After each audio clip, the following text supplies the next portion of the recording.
The Art of War by Sun Tzu. Translated by Lionel Giles, further adapted and narrated by Lanternside. Chapter 1. Laying Plans. Sun Tzu said, "The art of war is of vital importance to the state. It is a matter of life and death, a road either to safety or to ruin. Hence it is a subject of inquiry which can on no account be neglected. The art of war, then, is governed by 5 constant factors to be taken into account in one's deliberations when seeking to determine the conditions obtaining in the field. These are 1. The moral law, 2. Heaven, 3. Earth, 4. The commander, 5. Method and discipline. The moral law causes the people to be in complete accord with their ruler, so that they will follow the ruler regardless of their lives, undismayed by any danger. Heaven signifies night and day, cold and heat, times and seasons. Earth comprises distances, great and small, danger and security, open ground and narrow passes, the chances of life and death.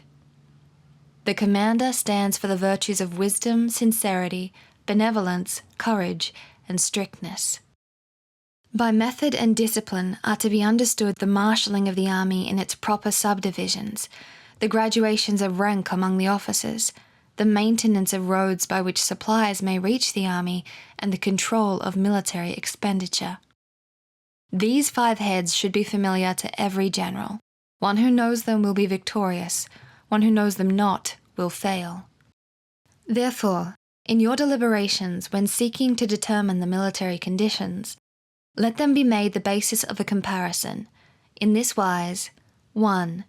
Which of the 2 sovereigns is imbued with the moral law? 2. Which of the 2 generals has most ability? 3. With whom lie the advantages derived from heaven and earth? 4. On which side is discipline most rigorously enforced? 5. Which army is the stronger? 6. On which side are officers and soldiers more highly trained? 7. In which army is there the greater constancy both in reward and punishment? By means of these 7 considerations, I can forecast victory or defeat. The general that hearkens to my counsel and acts upon it will conquer. Let such a one be retained in command. The general that hearkens not to my counsel nor acts upon it will suffer defeat. Let such a one be dismissed. While heeding the profit of my counsel, avail yourself also of any helpful circumstances over and beyond the ordinary rules. According as circumstances are favourable, one should modify one's plans. All warfare is based on deception. Hence, when able to attack, we must seem unable. When using our forces, we must seem inactive. When we are near, we must make the enemy believe we are far away. When far away, we must make them believe we are near. Hold out baits to entice the enemy, feign disorder, and crush them. If they are secure at all points, be prepared for them. If they are superior in strength, evade them. If your opponent is of choleric temper, seek to irritate them. Pretend to be weak, that they may grow arrogant. If they are taking their ease, give them no rest. If their forces are united, separate them. Attack them where they are unprepared. Appear where you are not expected. These military devices, leading to victory, must not be divulged beforehand. Now the general who wins a battle makes many calculations in their temple ere the battle is fought. The general who loses a battle makes but few calculations beforehand. Thus do many calculations lead to victory, and few calculations to defeat. How much more no calculations at all? It is by attention to this point that I can foresee who is likely to win or lose. Chapter 2. Waging War.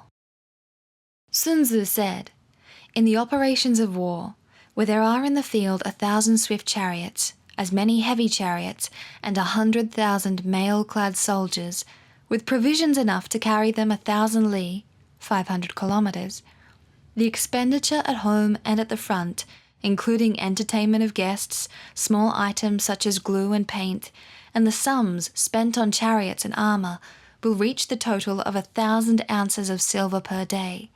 Such is the cost of raising an army of 100,000 soldiers. When you engage in actual fighting, if victory is long in coming, the soldiers' weapons will grow dull and their ardour will be damped. If you lay siege to a town, you will exhaust your strength. Again, if the campaign is protracted, the resources of the state will not be equal to the strain. Now, when your weapons are dulled, your ardour damped, your strength exhausted and your treasure spent, other chieftains will spring up to take advantage of your extremity. Then no person, however wise, will be able to avert the consequences that must ensue. Thus, though we have heard of stupid haste in war, cleverness has never been seen associated with long delays. There is no instance of a country having benefited from prolonged warfare. It is only one who is thoroughly acquainted with the evils of war that can thoroughly understand the profitable way of carrying it on. The skillful soldier does not raise a second levy, neither are their supply wagons loaded more than twice. Bring war material with you from home, but forage on the enemy. Thus the army will have food enough for its needs. Poverty of the state exchequer causes an army to be maintained by contributions from a distance. Contributing to maintain an army at a distance causes the people to be impoverished. On the other hand, the proximity of an army causes prices to go up, and high prices cause the people's substance to be drained away.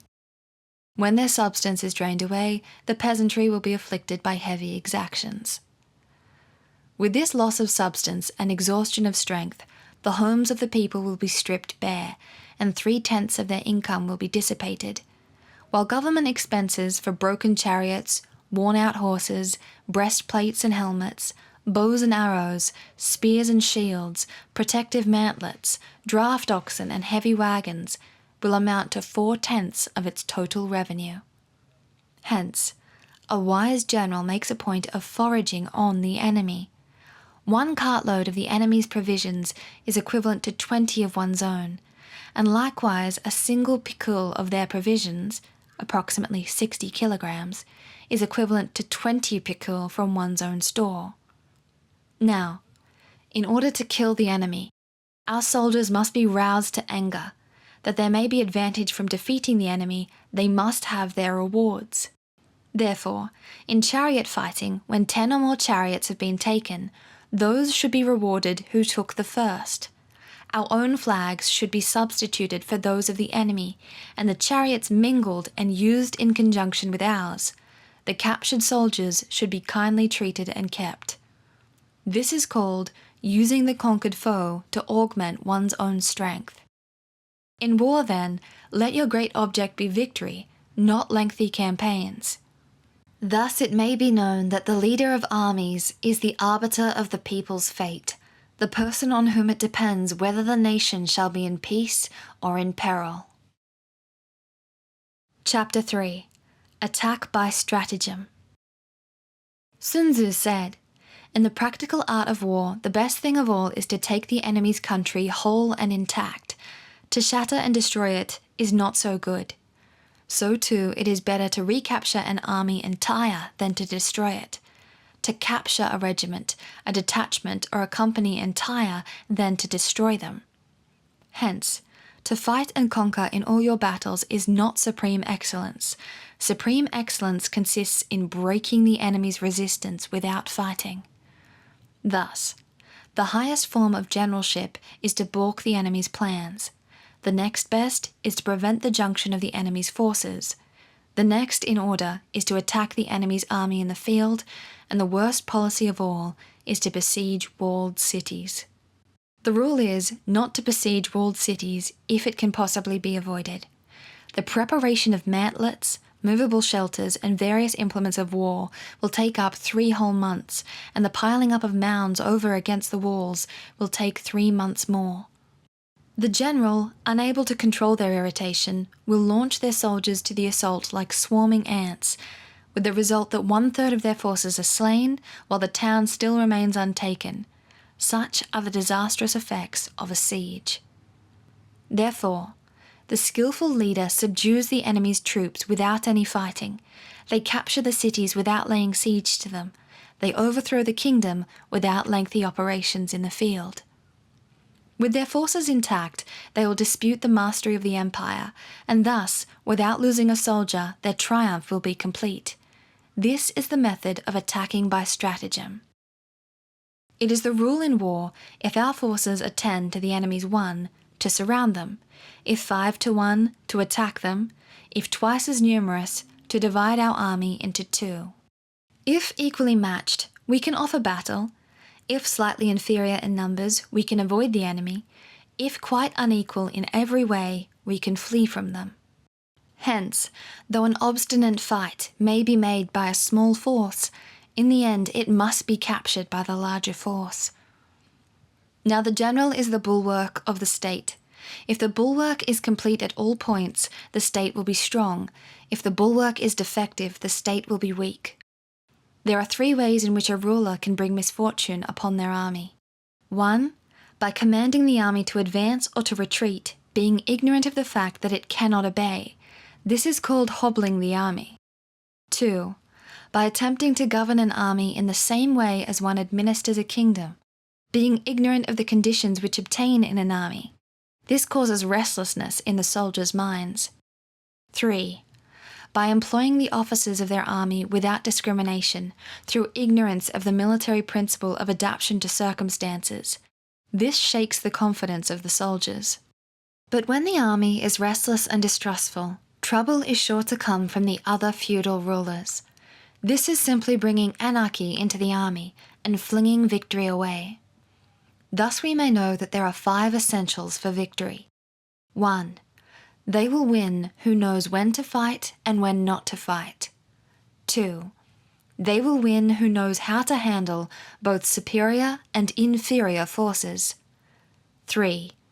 They will win whose army is animated by the same spirit throughout all its ranks. 4. They will win who, prepared themselves, waits to take the enemy unprepared. 5. They will win who has military capacity and is not interfered with by the sovereign. Victory lies in the knowledge of these 5 points. Hence the saying, if you know the enemy and know yourself, you need not fear the result of 100 battles. If you know yourself but not the enemy, for every victory gained you will also suffer a defeat. If you know neither the enemy nor yourself, you will succumb in every battle. Chapter 4. Tactical Dispositions. Sun Tzu said, "The good fighters of old first put themselves beyond the possibility of defeat, and then waited for an opportunity of defeating the enemy." To secure ourselves against defeat lies in our own hands, but the opportunity of defeating the enemy is provided by the enemy themselves. Thus, the good fighter is able to secure themselves against defeat, but cannot make certain of defeating the enemy. Hence the saying, one may know how to conquer without being able to do it. Security against defeat implies defensive tactics. Ability to defeat the enemy means taking the offensive. Standing on the defensive indicates insufficient strength, attacking a superabundance of strength. The general who is skilled in defense hides in the most secret recesses of the earth. One who is skilled in attack flashes forth from the topmost heights of heaven. Thus, on the one hand, we have ability to protect ourselves, on the other, a victory that is complete. To see victory only when it is within the ken of the common herd is not the acme of excellence. Neither is it the acme of excellence if you fight and conquer, and the whole empire says, "Well done!" To lift a strand of hair is no sign of great strength. To see the sun and moon is no sign of sharp sight.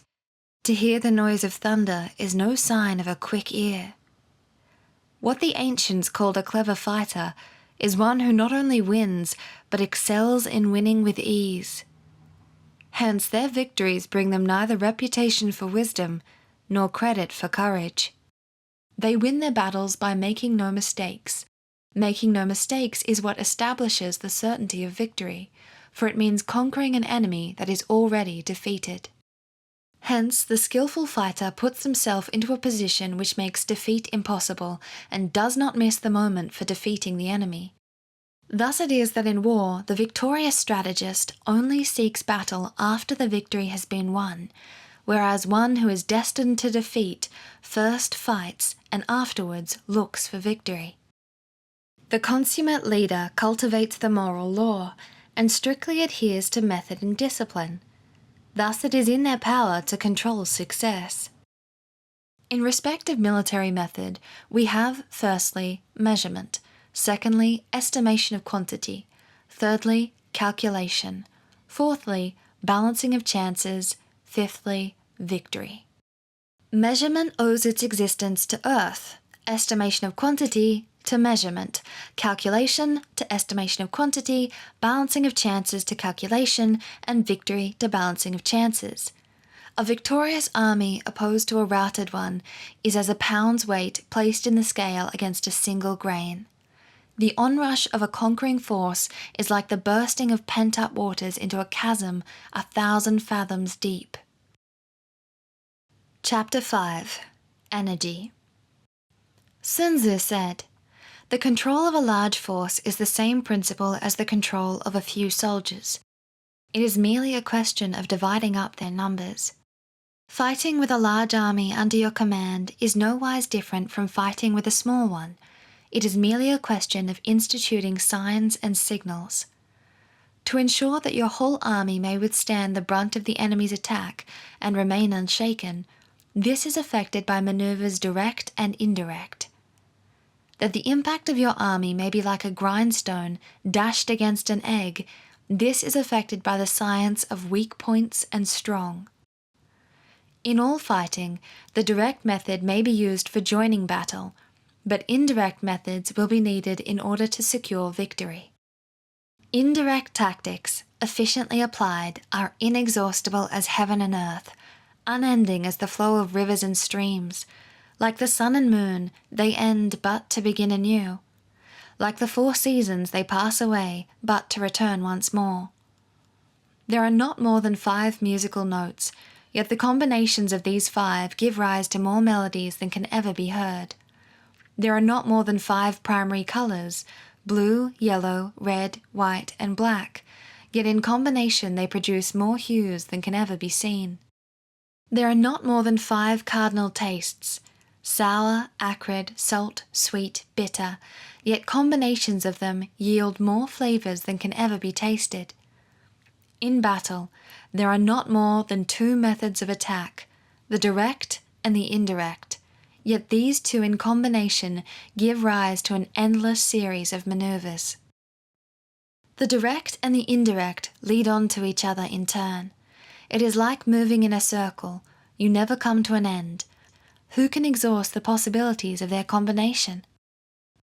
The onset of troops is like the rush of a torrent which will even roll stones along in its course.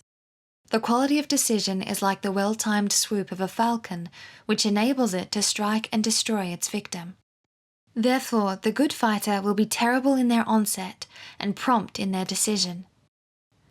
Energy may be likened to the bending of a crossbow, decision to the releasing of a trigger. Amid the turmoil and tumult of battle, there may be seeming disorder, and yet no real disorder at all. Amid confusion and chaos, your array may be without head or tail, yet it will be proof against defeat. Simulated disorder postulates perfect discipline. Simulated fear postulates courage. Simulated weakness postulates strength. Hiding order beneath the cloak of disorder is simply a question of subdivision. Concealing courage under a show of timidity presupposes a fund of latent energy. Masking strength with weakness is to be effected by tactical dispositions.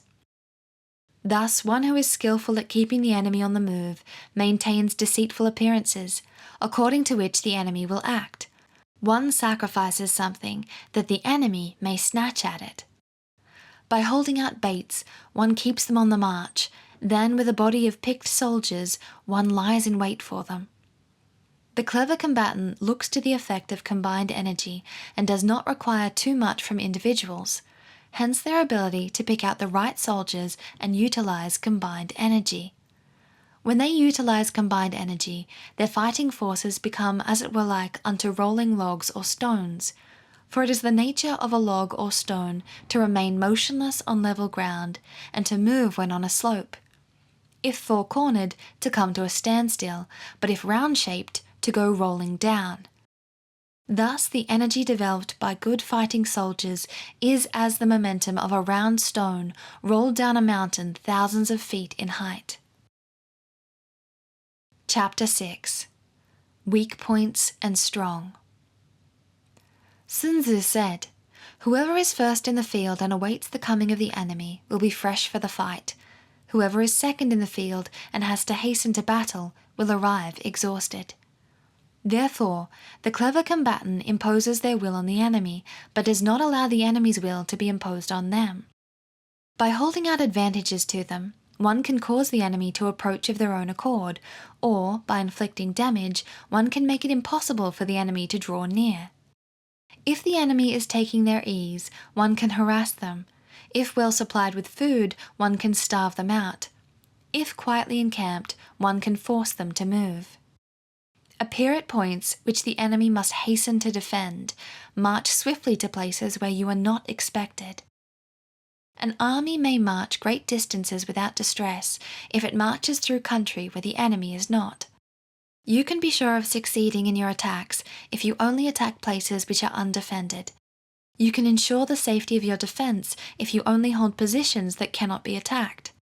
Hence that general is skillful in attack whose opponent does not know what to defend, and one is skillful in defense whose opponent does not know what to attack. O divine art of subtlety and secrecy! Through you we learn to be invisible, through you inaudible, and hence we can hold the enemy's fate in our hands. You may advance and be absolutely irresistible if you make for the enemy's weak points.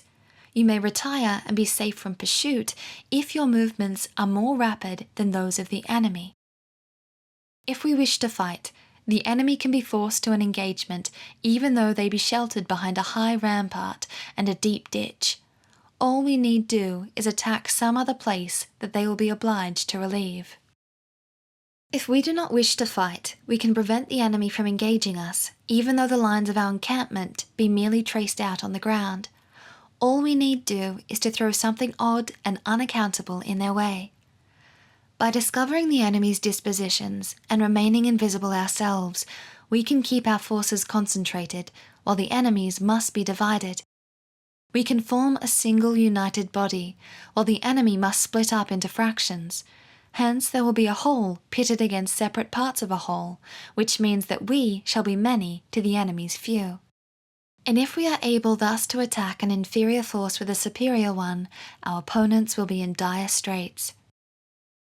The spot where we intend to fight must not be made known, for then the enemy will have to prepare against a possible attack at several different points, and their forces being thus distributed in many directions, the numbers we shall have to face at any given point will be proportionally few. For should the enemy strengthen their van, they will weaken their rear. Should they strengthen their rear, they will weaken their van.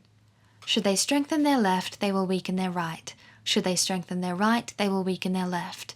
If one sends reinforcements everywhere, one will everywhere be weak. Numerical weakness comes from having to prepare against possible attacks. Numerical strength from compelling our adversary to make these preparations against us. Knowing the place and the time of the coming battle, we may concentrate from the greatest distances in order to fight. But if neither time nor place be known, then the left wing will be impotent to succour the right equally impotent to succour the left, the van unable to relieve the rear, or the rear to support the van. How much more so if the furthest portions of the army are anything under 100 li apart, and even the nearest are separated by several li? Though according to my estimate the soldiers of Yue exceed our own in number, that shall advantage them nothing in the matter of victory. I say then that victory can be achieved. Though the enemy be stronger in numbers, we may prevent them from fighting. Scheme so as to discover their plans and the likelihood of their success. rouse them, and learn the principle of their activity or inactivity. Force them to reveal themselves so as to find out their vulnerable spots. Carefully compare the opposing army with your own, so that you may know where strength is superabundant and where it is deficient. In making tactical dispositions, the highest pitch you can attain is to conceal them. Conceal your dispositions, and you'll be safe from the prying of the subtlest spies, from the machinations of the wisest brains. How victory may be produced for them out of the enemy's own tactics, that is what the multitude cannot comprehend. All people can see the tactics whereby I conquer, but what none can see is the strategy out of which victory is evolved. Do not repeat the tactics which have gained you one victory, but let your methods be regulated by the infinite variety of circumstances. Military tactics are like unto water, for water in its natural course runs away from high places and hastens downwards. So in war, the way is to avoid what is strong and to strike at what is weak. Water shapes its course according to the nature of the ground over which it flows. The soldier works out their victory in relation to the foe whom they are facing. Therefore, just as water retains no constant shape, so in warfare there are no constant conditions. One who can modify their tactics in relation to their opponent and thereby succeed in winning may be called a heaven-born captain. The 5 elements, water, fire, wood, metal, earth, are not always equally predominant. The 4 seasons make way for each other in turn. There are short days and long. The moon has its periods of waning and waxing. Chapter 7. Maneuvering. Sun Tzu said, "In war, the general receives their commands from the sovereign." Having collected an army and concentrated your forces, you must blend and harmonize the different elements thereof before pitching your camp. After that comes tactical maneuvering, than which there is nothing more difficult. The difficulty of tactical maneuvering consists in turning the devious into the direct, and misfortune into gain. Thus, to take a long and circuitous route, after enticing the enemy out of the way, and those starting after them, to contrive to reach the goal before them, shows knowledge of the artifice of deviation. Maneuvering with an army is advantageous, with an undisciplined multitude most dangerous. If you set a fully equipped army in march in order to snatch an advantage, the chances are that you will be too late. On the other hand, to detach a flying column for the purpose involves the sacrifice of its baggage and stores. Thus, if you order your soldiers to roll up their buff coats and make forced marches without halting day or night, covering double the usual distance at a stretch, doing 100 li in order to wrest an advantage, the leaders of all your 3 divisions will fall into the hands of the enemy. The stronger soldiers will be in front, the jaded ones will fall behind, and on this plan only 1/10 of your army will reach its destination. If you march 50 li in order to outmaneuver the enemy, you will lose the leader of your 1st division, and only half your force will reach the goal.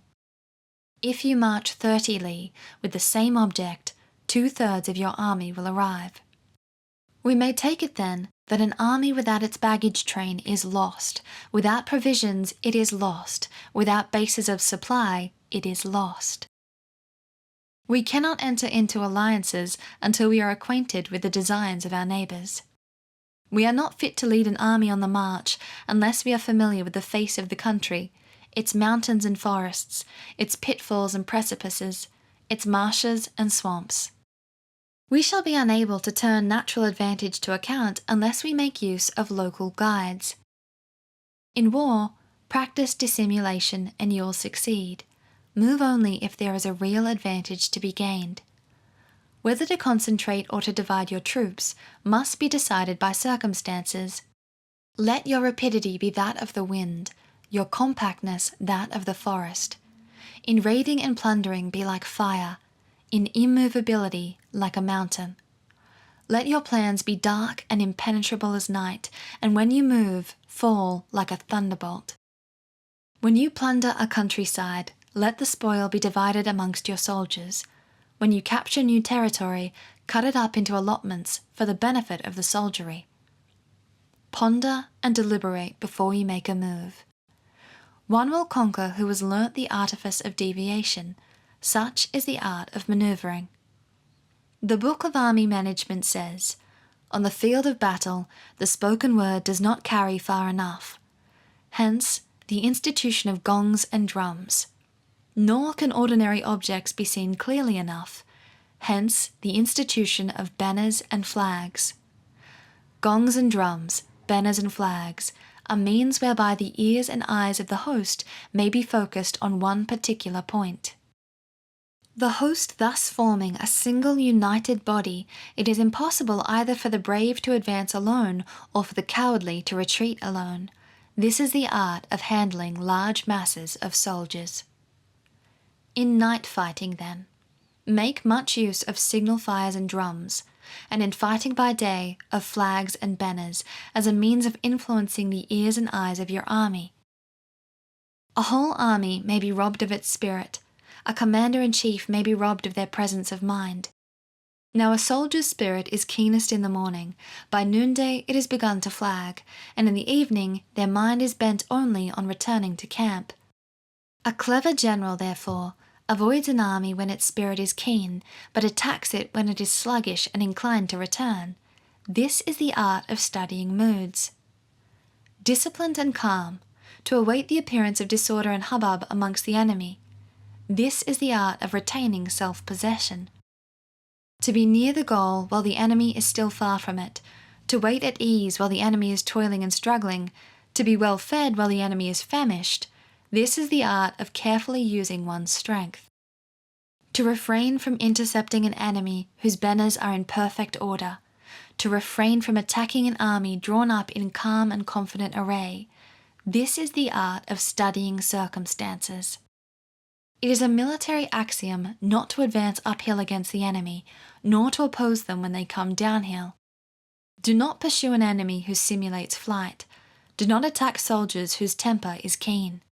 Do not swallow bait offered by the enemy. Do not interfere with an army that is returning home. When you surround an army, leave an outlet free. Do not press a desperate foe too hard. Such is the art of warfare. Chapter 8. Variation in Tactics.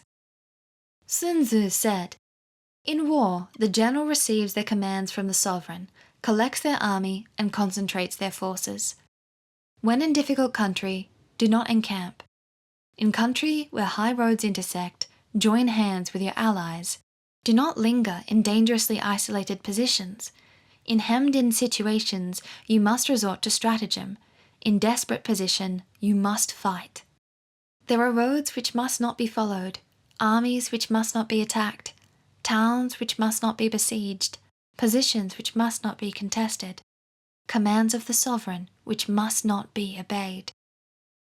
The general who thoroughly understands the advantages that accompany variation of tactics knows how to handle their troops. The general who does not understand these may be well acquainted with the configuration of the country, yet they will not be able to turn their knowledge to practical account.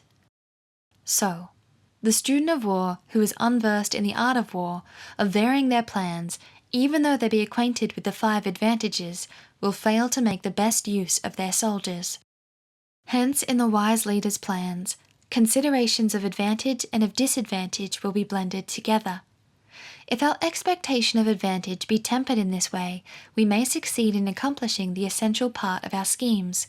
If, on the other hand, in the midst of difficulties, we are always ready to seize an advantage, we may extricate ourselves from misfortune. Reduce the hostile chiefs by inflicting damage on them, and make trouble for them, and keep them constantly engaged. Hold out specious allurements, and make them rush to any given point. The art of war teaches us to rely not on the likelihood of the enemy's not coming, but on our own readiness to receive them, not on the chance of their not attacking, but rather on the fact that we have made our position unassailable. There are 5 dangerous faults which may affect a general. 1. Recklessness, which leads to destruction. 2. Cowardice, which leads to capture. 3. a hasty temper which can be provoked by insults. 4. A delicacy of honor which is sensitive to shame. 5. Over-solicitude for your soldiers, which exposes you to worry and trouble. These are the 5 besetting sins of a general, ruinous to the conduct of war. When an army is overthrown and its leader slain, the cause will surely be found among these 5 dangerous faults. Let them be a subject of meditation. Chapter 9. The Army on the March. Sun Tzu said, "We come now to the question of encamping the army and observing signs of the enemy. Pass quickly over mountains and keep in the neighborhood of valleys. Camp in high places facing the sun. Do not climb heights in order to fight. This applies to mountain warfare. After crossing a river, you should get far away from it.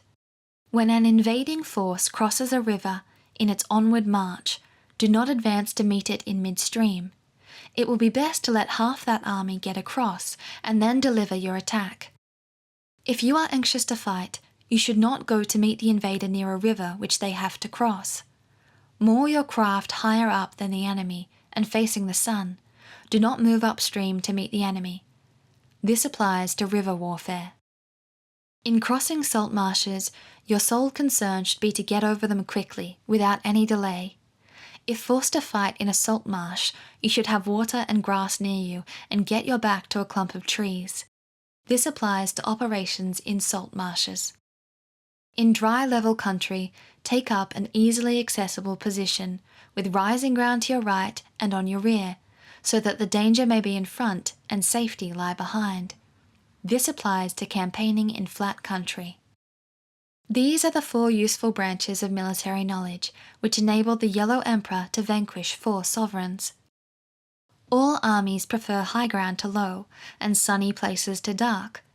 If you are careful of your soldiers and camp on hard ground, the army will be free from disease of every kind, and this will spell victory. When you come to a hill or a bank, occupy the sunny side, with the slope on your right rear. Thus you will at once act for the benefit of your soldiers and utilize the natural advantages of the ground.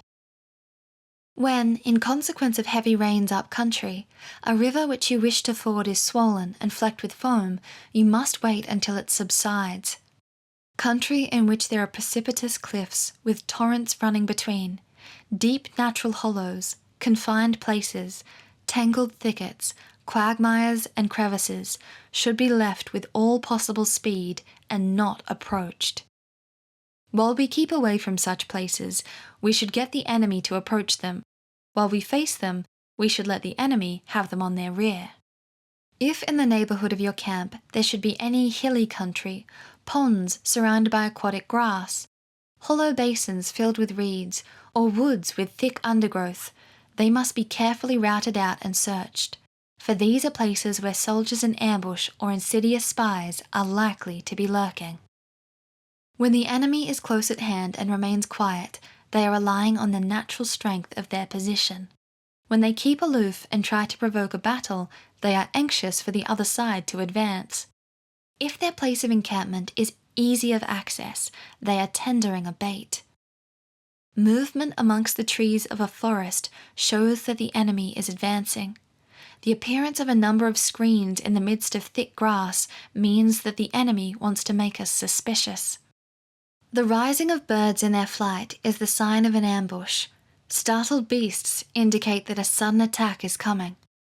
When there is dust, rising in a high column, it is the sign of chariots advancing. When the dust is low, but spread over a wide area, it betokens the approach of infantry. When it branches out in different directions, it shows that parties have been sent to collect firewood. A few clouds of dust, moving to and fro, signify that the army is encamping. Humble words and increased preparations are signs that the enemy is about to advance. Violent language and driving forward, as if to the attack, are signs that they will retreat. When the light chariots come out first and take up position on the wings, it is a sign that the enemy is forming for battle. Peace proposals unaccompanied by a sworn covenant indicate a plot. When there is much running about and the soldiers fall into rank, it means that the critical moment has come. When some are seen advancing and some retreating, it is a lure. When the soldiers stand leaning on their spears, they are faint from want of food. If those who are sent to draw water begin by drinking themselves, the army is suffering from thirst. If the enemy sees an advantage to be gained and makes no effort to secure it, the soldiers are exhausted. If birds gather on any spot, it is unoccupied. Clamour by night betokens nervousness. If there is disturbance in the camp, the general's authority is weak. If the banners and flags are shifted about, sedition is afoot. If the officers are angry, it means that the soldiers are weary. When an army feeds its horses with grain and kills its cattle for food, and when the soldiers do not hang their cooking pots over the campfires, showing that they will not return to their tents, you may know that they are determined to fight to the death. The sight of soldiers whispering together in small knots or speaking in subdued tones points to disaffection amongst the rank and file. Too frequent rewards signify that the enemy is at the end of their resources. Too many punishments betray a condition of dire distress. To begin by bluster, but afterwards to take fright at the enemy's numbers, shows a supreme lack of intelligence. When envoys are sent with compliments in their mouths, it is a sign that the enemy wishes for a truce. If the enemy's troops march up angrily and remain facing ours for a long time, without either joining battle or taking themselves off again, the situation is one that demands great vigilance and circumspection. If our troops are no more in number than the enemy, that is amply sufficient. It only means that no direct attack can be made. What we can do is simply to concentrate all our available strength, keep a close watch on the enemy, and obtain reinforcements. One who exercises no forethought but makes light of their opponents is sure to be captured by them. If soldiers are punished before they have grown attached to you, they will not prove submissive, and, unless submissive, then will be practically useless. If, when the soldiers have become attached to you, punishments are not enforced, they will still be useless. Therefore, soldiers must be treated in the first instance with humanity, but kept under control by means of iron discipline. This is a certain road to victory. If in training soldiers commands are habitually enforced, the army will be well disciplined. If not, its discipline will be bad. If a general shows confidence in their soldiers, but always insists on their orders being obeyed, the gain will be mutual. Chapter 10. Terrain. Sun Tzu said, "We may distinguish 6 kinds of terrain, to wit, 1. Accessible ground, 2.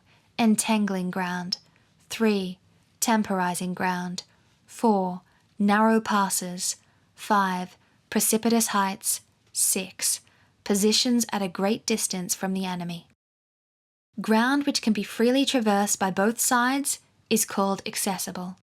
With regards to ground of this nature, be before the enemy in occupying the raised and sunny spots, and carefully guard your line of supplies. Then you will be able to fight with advantage. Ground which can be abandoned but is hard to reoccupy is called entangling.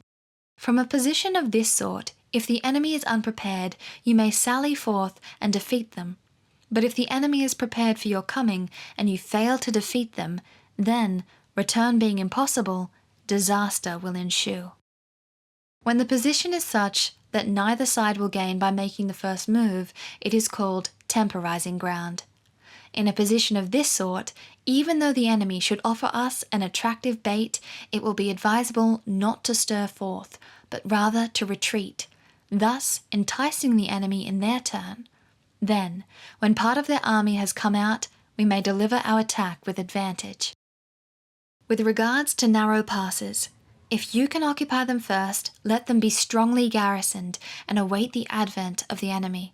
Should the enemy forestall you in occupying a pass, do not go after them if the pass is fully garrisoned, but only if it is weakly garrisoned. With regards to precipitous heights, If you are beforehand with your adversary, you should occupy the raised and sunny spots, and there wait for them to come up. If the enemy has occupied them before you, do not follow them, but retreat and try to entice them away. If you are situated at a great distance from the enemy, and the strength of the two armies is equal, it is not easy to provoke a battle, and fighting will be your disadvantage. These 6 are the principles connected with earth. The general who has attained a responsible post must be careful to study them. Now an army is exposed to 6 calamities, not arising from natural causes, but from faults for which the general is responsible. These are 1. Flight, 2. Insubordination, 3. Collapse, 4. Ruin, 5. Disorganization, 6. Rout. Other conditions being equal, if one force is hurled against another 10 times its size, the result will be the flight of the former. When the common soldiers are too strong and their officers too weak, the result is insubordination. When the officers are too strong and the common soldiers too weak, the result is collapse. When the higher officers are angry and insubordinate, and on meeting the enemy give battle on their own account from a feeling of resentment, before the commander-in-chief can tell whether or no they are in a position to fight, the result is ruin. When the general is weak and without authority, when their orders are not clear and distinct, when there are no fixed duties assigned to officers and soldiers, and the ranks are formed in a slovenly, haphazard manner, the result is utter disorganization. When a general, unable to estimate the enemy's strength, allows an inferior force to engage a larger one, or hurls a weak detachment against a powerful one, and neglects to place picked soldiers in the front rank, the result must be a rout. These are 6 ways of courting defeat, which must be carefully noted by the general who has attained a responsible post. The natural formation of the country is the soldier's best ally, but a power of estimating the adversary, of controlling the forces of victory, and of shrewdly calculating difficulties, dangers, and distances constitutes the test of a great general. One who knows these things, and in fighting puts this knowledge into practice, will win their battles. One who knows them not, nor practices them, will surely be defeated. If fighting is sure to result in victory, then you must fight, even though the ruler forbid it. If fighting will not result in victory, then you must not fight, even at the ruler's bidding.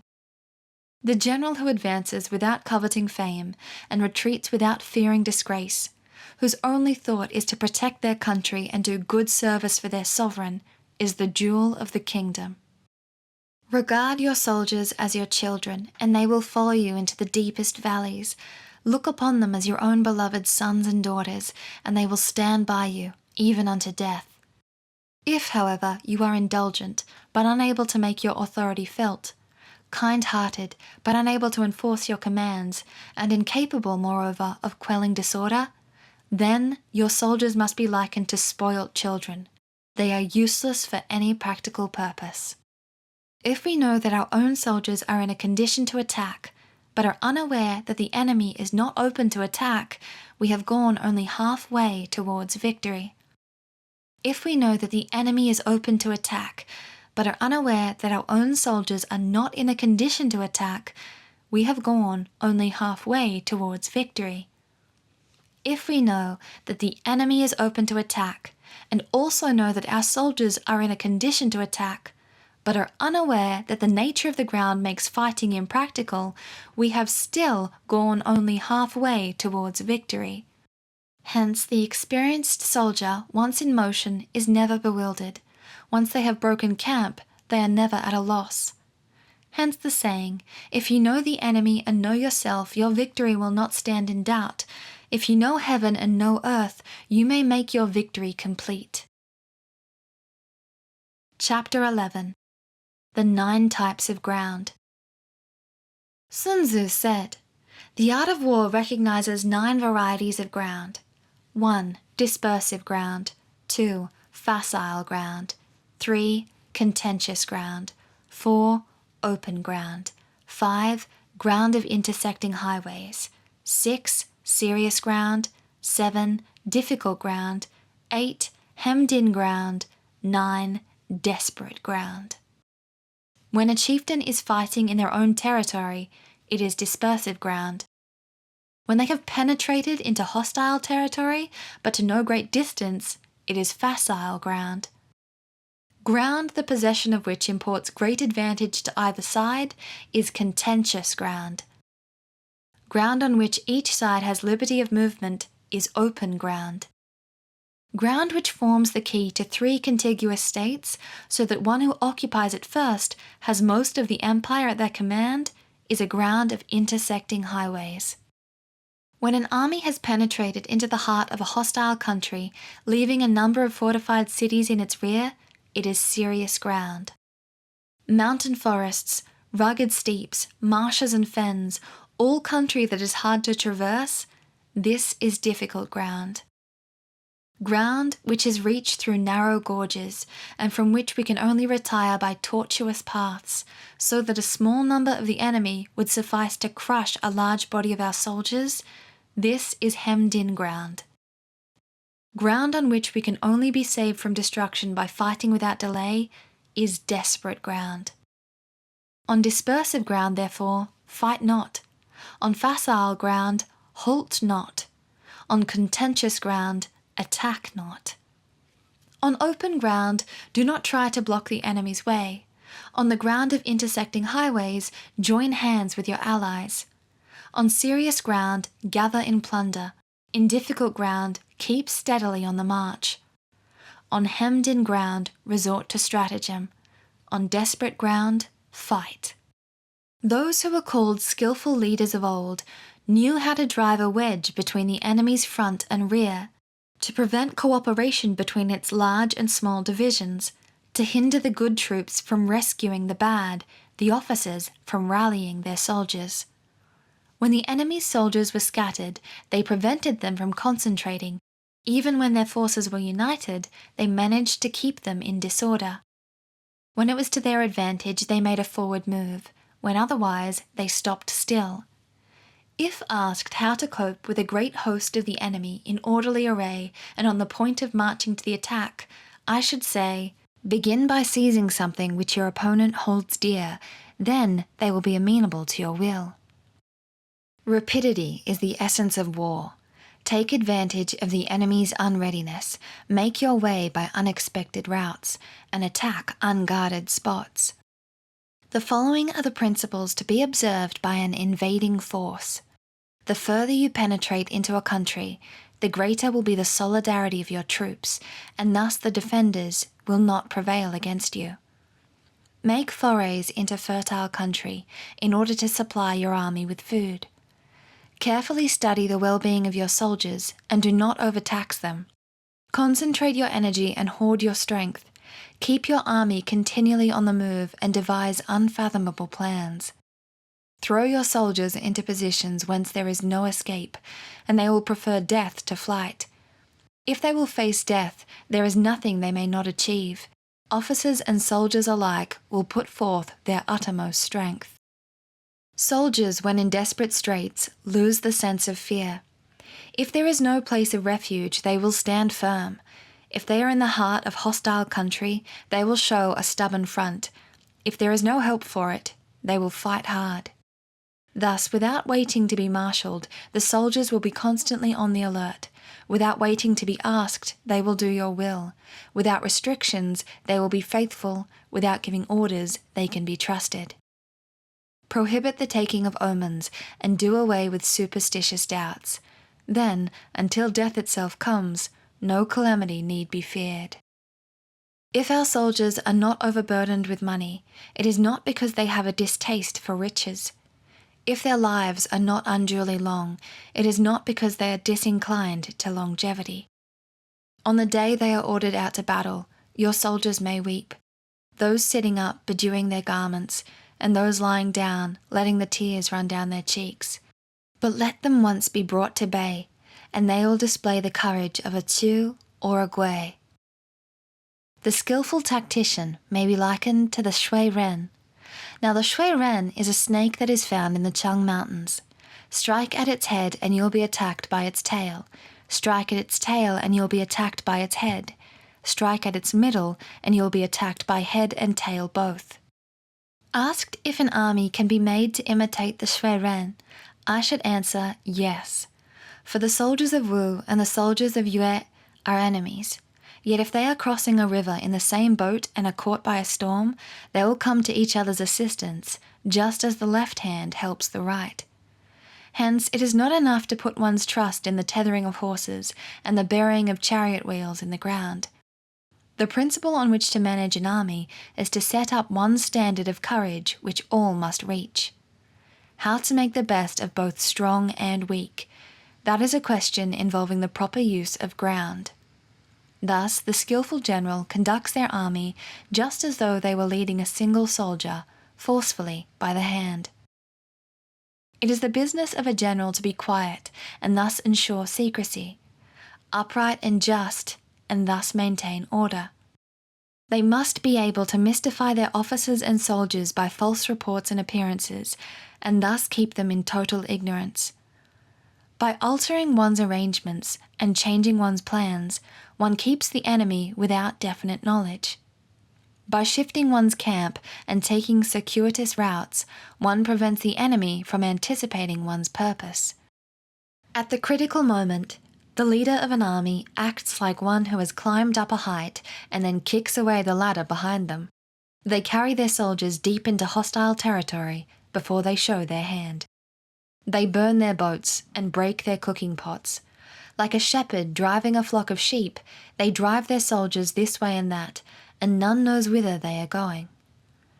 To muster their host and bring it into danger, this may be termed the business of the general. The different measures suited to the 9 varieties of ground, the expediency of aggressive or defensive tactics, and the fundamental laws of human nature, these are things that must most certainly be studied. When invading hostile territory, the general principle is that penetrating deeply brings cohesion, penetrating but a short way means dispersion. When you leave your own country behind and take your army across neighborhood territory, you find yourself on critical ground. When there are means of communication on all 4 sides, the ground is one of intersecting highways. When you penetrate deeply into a country, it is serious ground. When you penetrate but a little way, it is facile ground. When you have the enemy's strongholds on your rear and narrow passes in front, it is hemmed-in ground. When there is no place of refuge at all, it is desperate ground. Therefore, on dispersive ground I would inspire my soldiers with unity of purpose. On facile ground I would see that there is close connection between all parts of my army. On contentious ground I would hurry up my rear. On open ground I would keep a vigilant eye on my defences. On ground of intersecting highways, I would consolidate my alliances. On serious ground, I would try to ensure a continuous stream of supplies. On difficult ground, I would keep pushing on along the road. On hemmed-in ground, I would block any way of retreat. On desperate ground, I would proclaim to my soldiers the hopelessness of saving their lives. For it is the soldier's disposition to offer an obstinate resistance when surrounded, to fight hard when they cannot help themselves, and to obey promptly when they have fallen into danger. We cannot enter into alliance with neighbouring rulers until we are acquainted with their designs. We are not fit to lead an army on the march unless we are familiar with the face of the country, its mountains and forests, its pitfalls and precipices, its marshes and swamps. We shall be unable to turn natural advantages to account unless we make use of local guides. To be ignorant of any one of the following 4 or 5 principles does not befit a warlike ruler. When a warlike ruler attacks a powerful state, their generalship shows itself in preventing the concentration of the enemy's forces. They overawe their opponents, and their allies are prevented from joining against them. Hence, one does not strive to ally oneself with all and sundry, nor does one foster the power of other states. One carries out one's own secret designs, keeping one's antagonists in awe. Thus one is able to capture their cities and overthrow their kingdoms. Bestow rewards without regard to rule. Issue orders without regard to previous arrangements, and you will be able to handle a whole army as though you had to do with but a single soldier. Confront your soldiers with the deed itself. Never let them know your design. When the outlook is bright, bring it before their eyes, but tell them nothing when the situation is gloomy. Place your army in deadly peril, and it will survive. Plunge it into desperate straits, and it will come off in safety.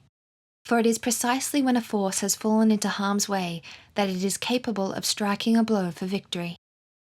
Success in warfare is gained by carefully accommodating ourselves to the enemy's purpose. By persistently hanging on the enemy's flank, we shall succeed in the long run in killing the commander-in-chief. This is called ability to accomplish a thing by sheer cunning. On the day that you take up your command, block the frontier passes, destroy the official tallies, and stop the passage of all emissaries. Be stern in the council chamber so that you may control the situation. If the enemy leaves a door open, you must rush in. Forestall your opponent by seizing what they hold dear, and subtly contrive to time their arrival on the ground. Walk in the path defined by rule, and accommodate yourself to the enemy until you can fight a decisive battle. At first, then, exhibit the coyness of a maiden, until the enemy gives you an opening. Afterwards, emulate the rapidity of a running hare, and it will be too late for the enemy to oppose you. Chapter 12. The Attack by Fire. Sun Tzu said, "There are 5 ways of attacking with fire. The first is to burn soldiers in their camp. The second is to burn stores. The third is to burn baggage trains. The fourth is to burn arsenals and magazines. The fifth is to hurl dropping fire amongst the enemy." In order to carry out an attack, we must have means available. The material for raising fire should always be kept in readiness. There is a proper season for making attacks with fire, and special days for starting a conflagration. The proper season is when the weather is very dry. The special days are those when the moon is in the constellations of the sieve, the wall, the wing, or the crossbar, for these 4 are all days of rising wind. In attacking with fire, one should be prepared to meet 5 possible developments. 1. When fire breaks out inside the enemy's camp, respond at once with an attack from without. 2. If there is an outbreak of fire, but the enemy's soldiers remain quiet, bide your time and do not attack. 3. When the force of the flames has reached its height, follow it up with an attack, if that is practicable. If not, stay where you are. 4. If it is possible to make an assault with fire from without, do not wait for it to break out within, but deliver your attack at a favourable moment. 5. When you start a fire, be to windward of it. Do not attack from the leeward. A wind that rises in the daytime lasts long, but a night breeze soon falls.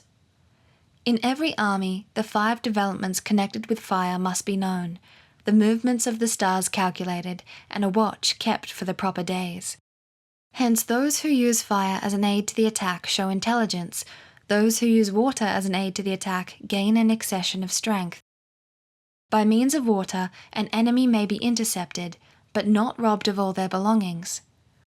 Unhappy is the fate of one who tries to win their battles and succeed in their attacks without cultivating the spirit of enterprise, for the result is waste of time and general stagnation. Hence the saying, "The enlightened ruler lays their plans well ahead, the good general cultivates their resources." Move not unless you see an advantage. Use not your troops unless there is something to be gained. Fight not unless the position is critical. No ruler should put troops into the field merely to gratify one's own spleen. No general should fight a battle simply out of pique. If it is to your advantage, make a forward move. If not, stay where you are. Anger may in time change to gladness. Vexation may be succeeded by content. But a kingdom that has once been destroyed can never come again into being, nor can the dead ever be brought back to life. Hence, the enlightened ruler is heedful, and the good general full of caution. This is the way to keep a country at peace and an army intact. Chapter 13. The Use of Spies. Sun Tzu said, "Raising a host of 100,000 soldiers, and marching them great distances entails heavy loss on the people and a drain on the resources of the state. The daily expenditure will amount to 1,000 ounces of silver. There will be commotion at home and abroad, and soldiers will drop down exhausted on the highways. As many as 700,000 families will be impeded in their labour. Hostile armies may face each other for years, striving for the victory which is decided in a single day. This being so, to remain in ignorance of the enemy's condition simply because one grudges the outlay of 100 ounces of silver in honours and emoluments is the height of inhumanity. One who acts thus is no leader of soldiers, no present help to their sovereign, no master of victory. Thus, what enables the wise sovereign and the good general to strike and conquer, and achieve things beyond the reach of ordinary people, is foreknowledge. Now this foreknowledge cannot be elicited from spirits, it cannot be obtained inductively from experience, nor by any deductive calculation. Knowledge of the enemy's dispositions can only be obtained from other people. Hence the use of spies, of whom there are 5 classes. 1. Local spies. 2. Inward spies. 3. Converted spies. 4. Doomed spies. 5. Surviving spies. When these 5 kinds of spies are all at work, none can discover the secret system. This is called divine manipulation of the threads. It is the sovereign's most precious faculty. Having local spies means employing the services of the inhabitants of a district. Having inward spies, making use of officials of the enemy. Having converted spies, getting hold of the enemy's spies and using them for our own purposes. Having doomed spies, doing certain things openly for purpose of deception, and allowing our spies to know of them and report them to the enemy. Surviving spies, finally, are those who bring back news from the enemy's camp. Hence it is that with none in the whole army are more intimate relations to be maintained than with spies. None should be more liberally rewarded. In no other business should greater secrecy be preserved. Spies cannot be usefully employed without a certain intuitive sagacity. They cannot be properly managed without benevolence and straightforwardness. Without subtle ingenuity of mind, one cannot make certain of the truth of their reports. Be subtle, and use your spies for every kind of business. If a secret piece of news is divulged by a spy before the time is ripe, they must be put to death, together with the person to whom the secret was told. Whether the object be to crush an army, to storm a city, or to assassinate an individual, it is always necessary to begin by finding out the names of the attendants, the aides-de-camp, the doorkeepers and sentries of the general in command. Our spies must be commissioned to ascertain these. The enemy's spies who have come to spy on us must be sought out, tempted with bribes, led away, and comfortably housed. Thus, they will become converted spies and available for our service. It is through the information brought by the converted spy that we are able to acquire and employ local and inward spies. It is owing to their information, again, that we can cause the doomed spy to carry false tidings to the enemy. Lastly, it is by their information that the surviving spy can be used on appointed occasions. The end and aim of spying in all its 5 varieties is knowledge of the enemy, and this knowledge can only be derived in the first instance from the converted spy. Hence it is essential that the converted spy be treated with the utmost liberality. Of old, the rise of the Yin dynasty was due to Yi Yin, who had served under the Xia. Likewise, the rise of the Zhou dynasty was due to Lu Ya, who had served under the Yin. Hence it is only the enlightened ruler and the wise general who will use the highest intelligence of the army for purposes of spying, and thereby they achieve great results. Spies are a most important element in water, because on them depends an army's ability to move. The End of The Art of War by Sun Tzu. Translated by Lionel Giles. Adapted and narrated by Lanternside.